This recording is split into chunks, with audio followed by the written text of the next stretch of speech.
Pendant 3 ans, elle a travaillé pour l'homme qui avait détruit son père, sans qu'il sache une seule seconde qui elle était. 10 histoires vraies les unes après les autres. Restez jusqu'à la dernière, c'est celle qui marque le plus. On commence. Histoire 1. Celle-ci commence par une trahison entre 2 amis d'enfance et se termine par une vengeance préparée pendant 34 mois. Pendant 3 ans, j'ai souri à l'homme qui avait détruit mon père et il n'en a jamais rien su. Mon père avait monté une petite entreprise de menuiserie, 18 ans de travail, une réputation impeccable dans toute la région. Et puis il y a eu Marc. Marc était son associé, son ami depuis le lycée, celui qui venait manger à la maison le dimanche et qui m'appelait sa nièce. Un matin de novembre, mon père a découvert que Marc avait vidé les comptes de la société, falsifié des factures pendant 2 ans et transféré les contrats les plus rentables vers une autre structure qu'il avait créée en secret. Mon père a tout perdu. La maison, l'atelier, sa santé. Il a passé 8 mois sans quasiment sortir de sa chambre. Marc, lui, a racheté un local 3 fois plus grand, à 40 km de là, et a continué comme si de rien n'était. La justice a traîné, les preuves étaient minces, et l'affaire s'est terminée par un accord ridicule qui n'a jamais couvert un dixième du préjudice. J'avais 24 ans, et je me suis promis quelque chose ce jour-là.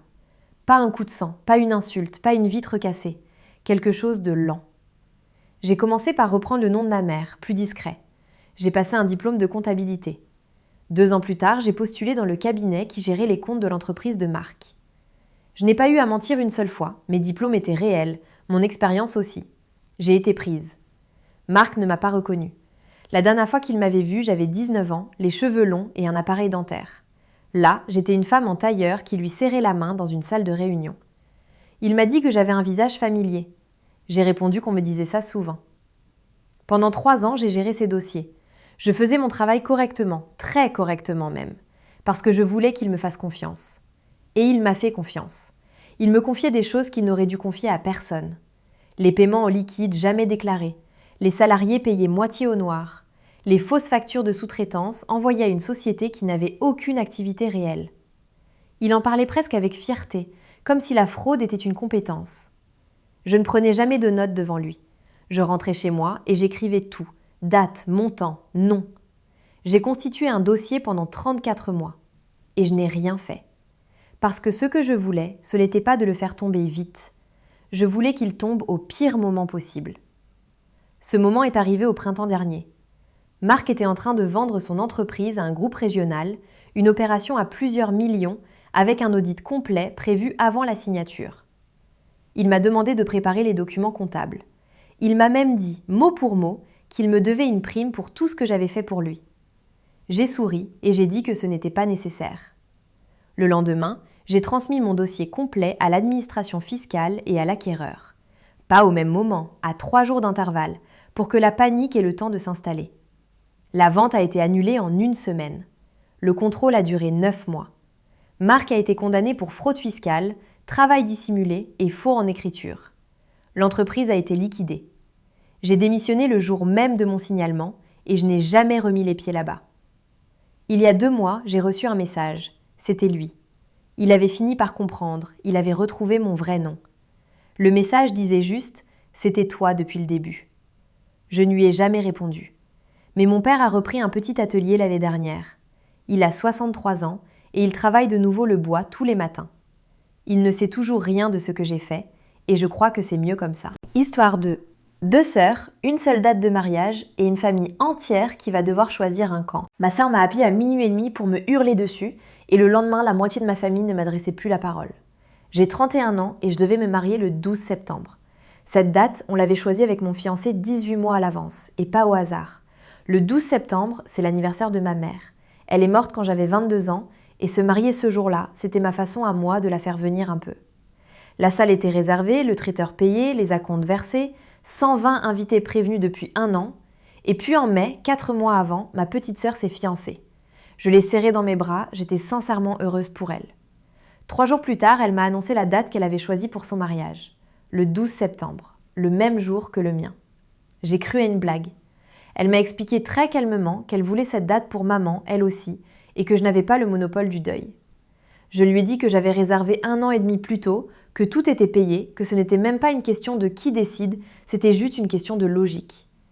Elle m'a répondu que j'étais égoïste, que moi j'avais eu maman jusqu'à mes 22 ans et qu'elle, elle n'avait que 17 ans quand elle l'a perdue, donc que ce jour lui appartenait plus qu'à moi. Là, j'ai raccroché. Le soir même, elle avait déjà appelé nos tantes, notre père, nos cousins. Le lendemain matin, mon téléphone n'arrêtait pas de sonner. Mon père m'a demandé de décaler mon mariage d'1 semaine. Il m'a dit que ma sœur était fragile, qu'elle avait toujours eu plus de mal que moi, que je devais faire un geste parce que j'étais l'aînée. J'ai expliqué que décaler me coûterait plus de 6 000 € d'acompte perdu, que la salle n'avait aucune autre disponibilité avant mars, que la moitié des invités venaient de l'étranger avec des billets déjà achetés. Mon père m'a dit que l'argent n'était pas un argument face à la famille. Ma tante m'a envoyé un message pour me dire que ma mère aurait honte de moi. J'ai refusé, j'ai maintenu ma date.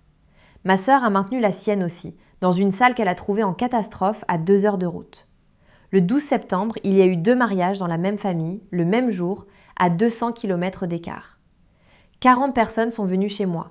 Le reste est allé chez elle, y compris mon père, qui ne m'a donc pas accompagnée. Je me suis mariée sans lui. Ça fait maintenant 7 mois. Ma sœur ne me parle plus, mon père m'envoie un message par mois, toujours le même, il me demande quand je vais présenter mes excuses. Mes excuses. Et le pire, c'est qu'il y a des nuits où je me demande si je n'aurais pas dû céder.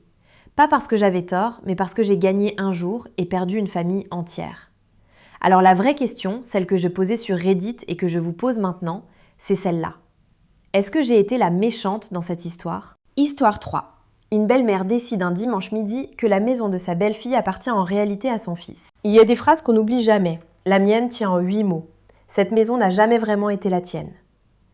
C'est ma belle-mère qui me les a dites, dans ma cuisine, un dimanche, devant 12 personnes. Reprenons depuis le début. J'ai acheté cette maison seule, 3 ans avant de rencontrer mon mari. Un pavillon des années 70 que j'ai payé avec mes économies et un crédit à mon nom, et que j'ai retapé pendant 6 ans, mur par mur, avec mes propres mains et mes propres week-ends. Quand Julien s'est installé chez moi, on a mis en place quelque chose de simple. Il participait aux charges, je continuais de rembourser mon crédit seul, parce que c'était mon bien. Il était parfaitement d'accord. Sa mère, en revanche, ne l'a jamais accepté. Dès le premier jour, elle a parlé de la maison comme si elle appartenait à son fils. Elle disait la maison de Julien devant les voisins. Elle réaménageait mes placards quand elle venait garder notre fille. Elle m'a même reproché d'avoir peint le couloir en vert sans en parler à son fils. Je laissais passer parce que je choisissais la paix, jusqu'à ce dimanche. Le frère cadet de Julien venait de divorcer, il dormait chez ses parents depuis 2 mois. Pendant le repas, ma belle-mère a posé sa fourchette et a annoncé, comme une évidence, que le plus simple serait qu'on installe son frère dans notre maison. Pas quelques semaines, le temps qu'il faudrait. J'ai dit non, calmement. Elle a insisté, j'ai redit non. Et c'est là qu'elle a lâché sa phrase. Cette maison n'a jamais vraiment été la tienne. Tu es entrée dans cette famille et une famille, ça partage. J'ai regardé Julien. J'ai attendu qu'il dise quelque chose. Il a regardé son assiette. Ce silence-là m'a fait plus mal que la phrase. Je me suis levée, je suis allée chercher un dossier dans mon bureau et je suis revenue le poser au milieu de la table. L'acte de propriété. Le tableau d'amortissement du crédit à mon nom seul.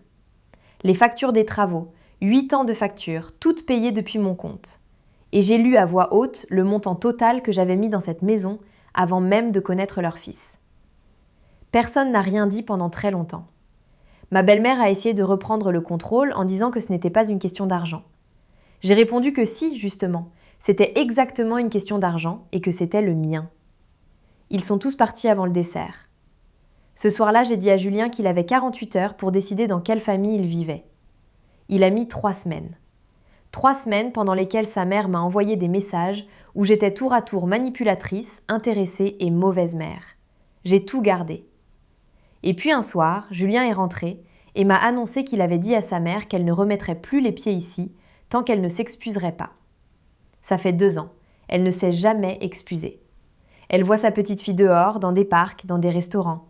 Et honnêtement, cette maison n'a jamais été aussi calme. Histoire 4. Un chef d'équipe impose une règle absurde à 40 personnes et ces 40 personnes vont l'appliquer à la lettre. Mon nouveau chef d'équipe avait une règle, une seule, et il la répétait chaque matin comme une prière. Rien ne bouge sans autorisation écrite de ma part. Rien. Je travaillais dans la logistique d'un entrepôt de pièces automobiles. 40 personnes, un flux tendu du matin au soir. Avant lui, ça fonctionnait à la confiance. On savait quoi faire, on le faisait, et si un camion arrivait en avance, on s'adaptait. Le nouveau chef est arrivé en janvier avec l'idée qu'on était tous incompétents et que le désordre venait de notre autonomie. Alors il a instauré sa règle.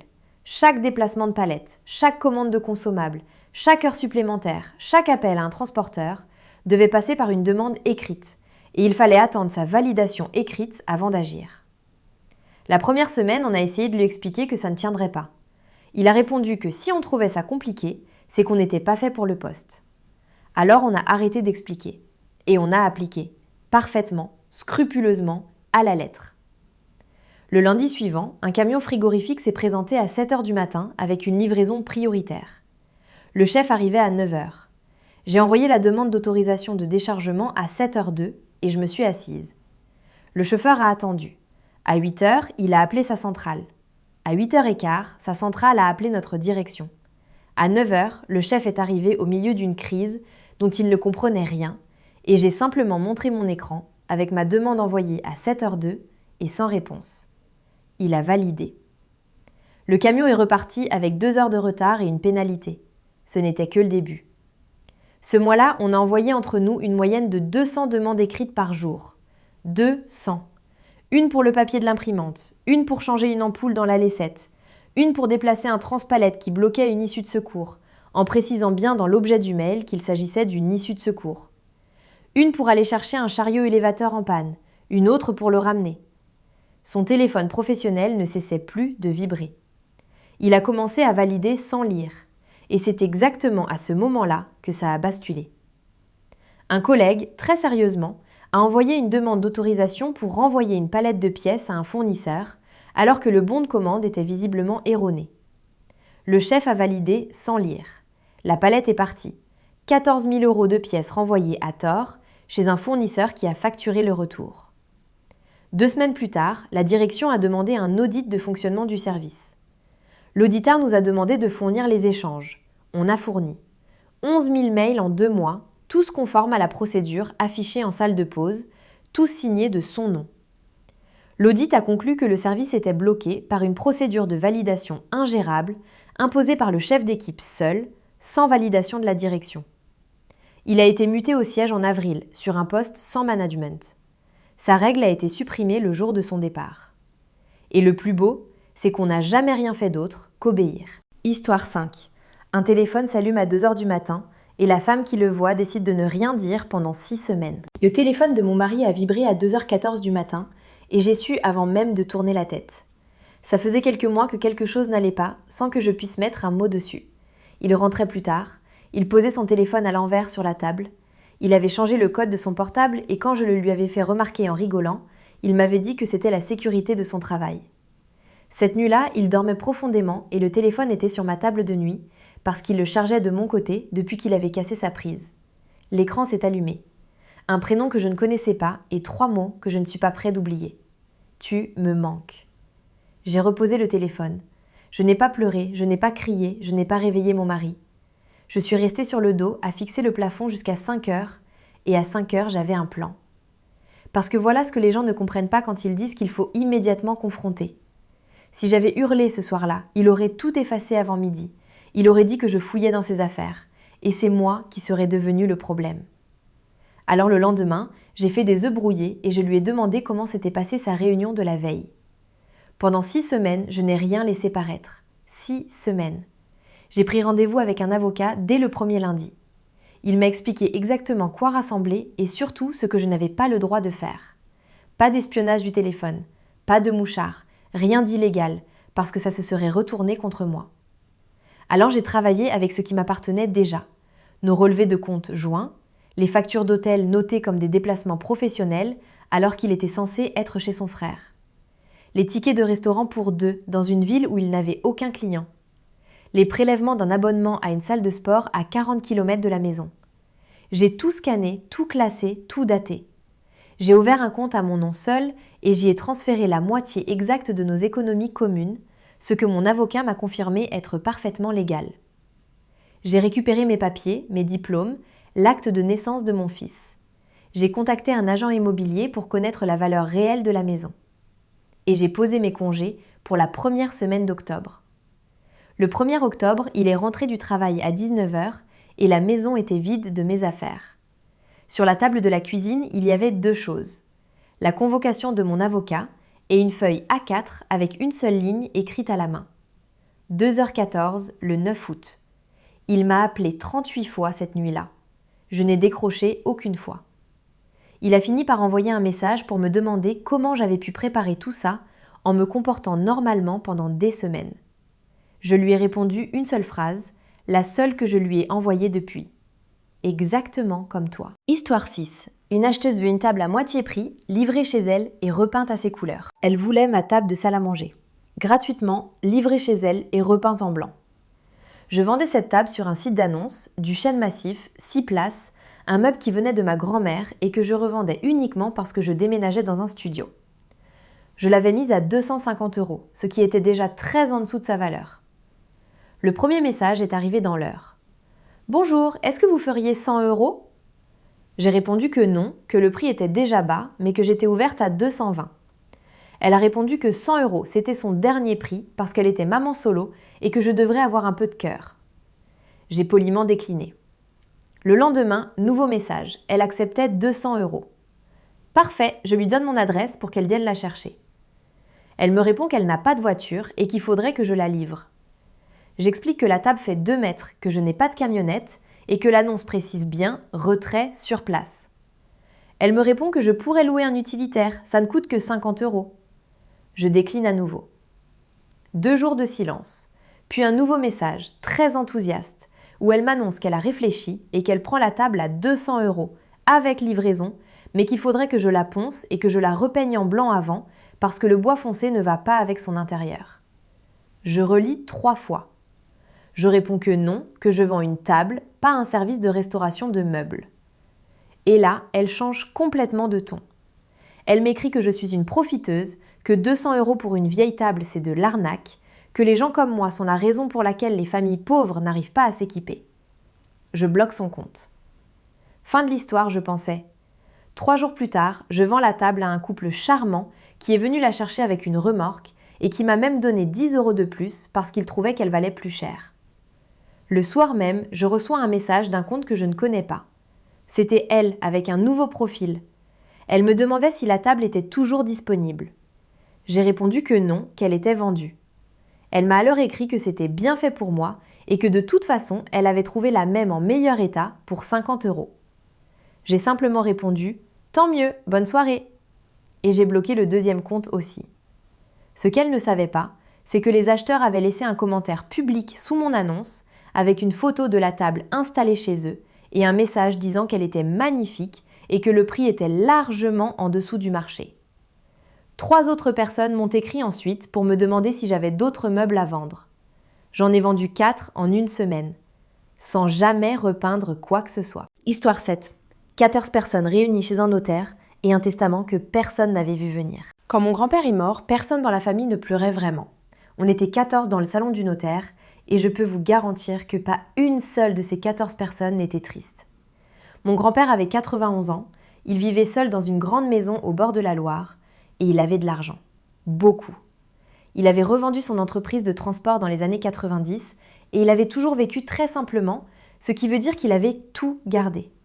Toute la famille le savait et toute la famille avait passé les 20 dernières années à ne pas venir le voir. Mes oncles l'appelaient à Noël, mes cousins ne connaissaient même pas son adresse, ma tante disait à qui voulait l'entendre qu'il était devenu difficile, ce qui voulait simplement dire qu'il refusait de lui prêter de l'argent. Moi, j'y allais tous les mercredis, pas par calcul, parce que quand j'avais 14 ans et que mes parents divorçaient dans le bruit et les cris, c'est chez lui que j'ai passé un été entier.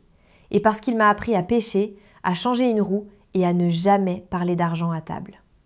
Alors tous les mercredis, pendant 11 ans, je faisais les 50 km.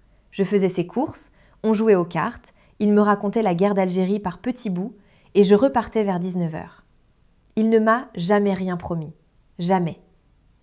Le jour de la lecture du testament, l'ambiance était électrique. Mon oncle aîné avait déjà parlé au notaire 2 fois avant la réunion. Ma tante avait apporté un classeur avec des photocopies de je ne sais quoi. Il y avait une tension dans cette pièce qu'on aurait pu couper au couteau. Le notaire a commencé par la maison, vendue. Le produit de la vente allait intégralement à une association de soutien aux anciens chauffeurs routiers. Silence dans la salle. Puis les placements, répartis entre 3 associations, un hôpital et le club de pêche du village. Ma tante s'est levée en criant que c'était impossible et qu'il était sous influence. Le notaire, très calme, a expliqué que le testament avait été rédigé 4 ans plus tôt, en pleine possession de ses moyens, avec 2 témoins et un certificat médical joint. Puis il a dit qu'il restait un dernier point. Il a sorti une enveloppe et il a prononcé mon prénom. À l'intérieur, il y avait les clés d'une vieille Peugeot 404 de 1968, celle qu'il gardait sous une bâche dans la grange et qu'on avait démontée et remontée ensemble pendant 2 hivers. Et une lettre, 3 lignes. Elle disait que le reste, il l'avait donné aux gens qui en avaient besoin, mais que cette voiture, c'était la seule chose qu'on avait construite à 2 et que c'était donc la seule chose qui m'appartenait déjà. Ma tante a hurlé que c'était une humiliation et que je n'avais rien eu non plus. Elle n'a jamais compris. Elle a compté ce qu'il y avait dans l'enveloppe. Moi, j'ai compté les 11 années de mercredi. Histoire 8. Une belle-mère arrive au mariage de son fils en robe blanche et la mariée avait tout prévu 3 mois à l'avance. Le jour de mon mariage, ma belle-mère est descendue de voiture en robe blanche. Pas beige, pas ivoire, blanche, longue, avec de la dentelle sur les épaules et un voile court accroché dans les cheveux. Un voile. Je la connaissais depuis 6 ans et je savais exactement à quoi m'attendre le jour J, alors je vais être honnête avec vous, je n'étais même pas surprise. J'étais préparée. Reprenons 3 mois en arrière. Pendant les préparatifs, elle avait tenté à peu près tout. Elle avait appelé le traiteur pour changer le menu sans me prévenir. Elle avait invité 11 personnes de son côté, sans le dire à personne, ce qu'on a découvert en recevant les réponses. Elle avait proposé que le premier rang soit réservé à sa famille plutôt qu'à la mienne. Et un dimanche, elle avait sorti au milieu du repas qu'elle avait toujours rêvé de porter du blanc au mariage de son fils, en riant, en regardant si quelqu'un allait la contredire. Mon fiancé lui avait dit non, fermement, devant tout le monde. Elle avait répondu que c'était une blague et qu'on n'avait aucun humour. Ce soir-là, dans la voiture, j'ai dit à mon fiancé qu'elle le ferait quand même. Il m'a dit que jamais elle n'irait aussi loin. J'ai quand même appelé notre photographe et notre organisatrice le lendemain. Je leur ai expliqué la situation. J'ai demandé 2 choses. La première, qu'aucune photo officielle ne soit prise sans validation de l'organisatrice. La deuxième, que si une invitée se présentait en blanc, on ne fasse absolument aucune remarque, aucun esclandre, rien. Et le 12 juin, elle est arrivée en robe blanche avec un voile. Personne n'a rien dit. Ma mère a serré ma main tellement fort que j'ai eu une marque. Mon mari a fermé les yeux 3 secondes, et moi, j'ai souri, je l'ai embrassée sur les 2 joues, je lui ai dit qu'elle était splendide et je suis allée me préparer. Pendant tout le vin d'honneur, elle a tourné dans la salle en attendant les commentaires. Personne ne lui a rien demandé, pas une seule personne. Une invitée l'a même prise pour une membre du personnel du château et lui a demandé où étaient les toilettes. Au moment des photos de famille, l'organisatrice est venue la voir avec un grand sourire et lui a expliqué que pour éviter tout problème de rendu à l'image, le photographe demandait à ce qu'une seule personne en blanc soit dans le cadre, question de contraste, et qu'elle serait donc photographiée séparément plus tard. Elle n'a pas pu dire un mot. Il n'y a pas une seule photo officielle de mon mariage où elle apparaît. Pas une. Elle a passé la soirée assise. Elle est partie avant le dessert en disant qu'elle avait mal à la tête. Et 6 mois plus tard, quand ma belle-sœur s'est mariée à son tour, elle est venue en bleu marine. Histoire 9. Une jeune salariée veut impressionner son patron et va révéler devant le client ce qu'il pensait vraiment de lui. Je voulais juste impressionner mon patron. C'est comme ça que commencent absolument toutes les catastrophes. J'avais 23 ans, c'était mon premier vrai poste dans une agence de communication de 12 personnes et j'étais persuadée que je devais prouver quelque chose tous les jours. Un jeudi soir, mon directeur me demande de préparer une présentation pour un gros client, le genre de client qui représente 1/3 du chiffre d'affaires de l'agence. Il me dit de m'inspirer du dossier qu'il avait fait l'année précédente, qu'il m'envoie par mail. Je passe la nuit dessus, vraiment la nuit, je me couche à 4 heures du matin. Le vendredi matin, je suis épuisée mais fière, mon document est magnifique et je veux qu'il le voie avant la réunion de 14 heures. Sauf que j'ai fait une chose stupide. Au lieu de créer un nouveau fichier, j'avais travaillé directement dans son document de l'année précédente et je l'avais renommé. Et dans ce document, il restait des choses de l'année d'avant. Des commentaires. Ces commentaires à lui, dans la marge, qu'il avait écrits pour lui-même en préparant la réunion précédente. Je ne les avais pas vus parce qu'ils étaient masqués dans un mode d'affichage que je ne connaissais pas. Vous voyez déjà où ça va. À 14 heures, on est en salle de réunion. Le client est là, 3 personnes, dont la directrice marketing. Mon patron branche mon fichier au vidéoprojecteur, il me fait un clin d'œil, il me laisse présenter. Je commence. Diapositive 1, tout va bien. Diapositive 2, tout va bien. Diapositive 3. Quelqu'un dans la salle a cliqué sur son ordinateur pour afficher les commentaires, parce qu'il voulait suivre sur sa propre copie du fichier que je leur avais envoyé le matin. Et là, sur l'écran de son portable, retourné vers ses collègues, apparaît un commentaire écrit par mon patron l'année précédente. Je le cite de mémoire. « Ne pas leur montrer les vrais chiffres de performance, ils ne le comprendront pas et ils vont paniquer. » Le silence a duré à peu près 4 secondes, mais ces 4 secondes ont duré 1 heure. La directrice marketing a lentement tourné son écran vers mon patron. Mon patron est devenu gris. Moi, j'ai continué à parler pendant 2 phrases parce que mon cerveau n'avait pas encore reçu l'information. Il y a eu une pause de 20 minutes. Ce que je ne savais pas, c'est que ce commentaire ne concernait même pas ce client-là. Il concernait un autre dossier dont mon patron avait recyclé la trame. Il a passé la pause à l'expliquer sans jamais réussir à ce que ça sonne autrement que comme une excuse. Le contrat n'a pas été perdu, mais il a été renégocié à la baisse et l'agence a dû fournir un rapport de transparence trimestriel pendant 2 ans.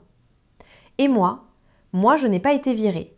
Mon patron m'a convoqué le lundi, il m'a regardé un long moment et il m'a dit une seule phrase. « La prochaine fois, tu crées un nouveau fichier. » J'ai travaillé 4 ans de plus dans cette agence et je n'ai jamais réutilisé le document de quelqu'un d'autre. Histoire 10. Pour finir, la question qui a fait remonter les témoignages les plus troublants de tout Reddit. Sur Reddit, quelqu'un a posé une question très simple et les réponses ont glacé le sang de milliers de personnes. La question était celle-ci. Quelle est la chose la plus troublante qu'un enfant vous ait dite sans même s'en rendre compte? Une institutrice raconte qu'un élève de 6 ans lui a demandé un jour, en plein cours de dessin, si elle savait que le monsieur qui restait dans le couloir chez lui la nuit ne parlait jamais. Elle a signalé la conversation par précaution. Il s'est avéré que le père hébergeait quelqu'un sans que la mère le sache. Une infirmière raconte qu'une petite fille de 4 ans, en salle d'attente, lui a dit très calmement que sa grand-mère lui manquait, mais que ce n'était pas grave parce qu'elle venait s'asseoir sur son lit le soir. La grand-mère était morte 4 mois plus tôt. La mère a fondu en larmes en expliquant que sa fille répétait ça toutes les semaines et qu'elle ne savait plus comment réagir. Un père raconte que son fils de 3 ans s'est mis à refuser d'entrer dans la chambre d'amis.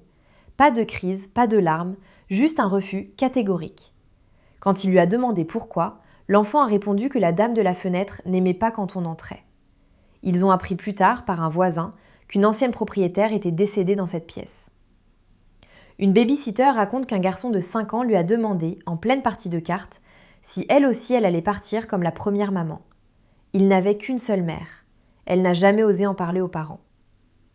Un enseignant raconte qu'un élève lui a dit, à la fin d'une journée normale, qu'il aimait bien l'école parce que c'était le seul endroit où il n'y avait pas de cris.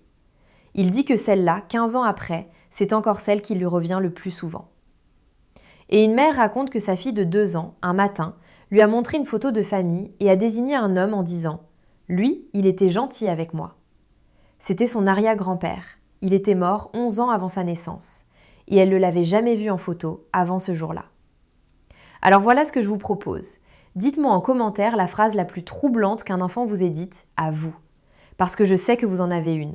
Tout le monde en a une. Voilà pour ces 10 histoires. Celle qui m'a le plus marquée, c'est la dernière. Et je crois que vous aussi.